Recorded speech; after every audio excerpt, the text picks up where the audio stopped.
मिलल जेकरा हो, बेबी के दर्जा मिलल जेकरा उहे वाला चार। ए विधाता हो कबले सही बेटी अत्याचार। ए विधाता हो कबले सही बेटी अत्याचार।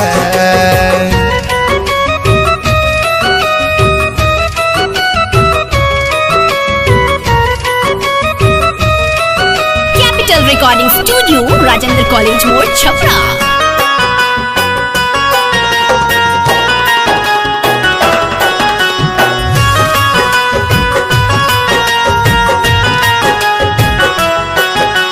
माई बहिन पतोह बेकत बन के फर्ज निभावे, तब लोग समाज ओकरे ऊपर हाथ उठावे।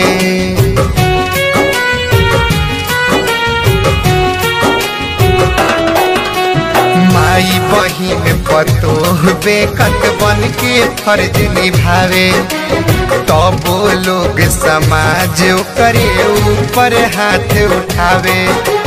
केहू दहेज लाचारे केहू हो,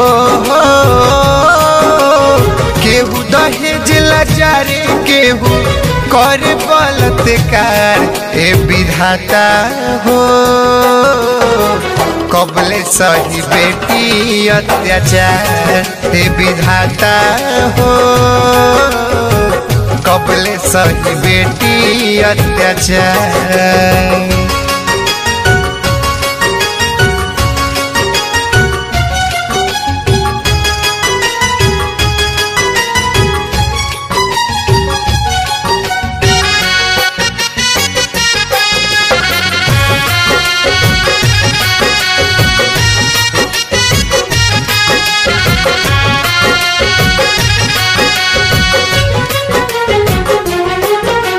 कैसे केहू घर में अपना बेटी के जन्माई, घर से अकेले कैसे केहू पढ़े के भेजाई।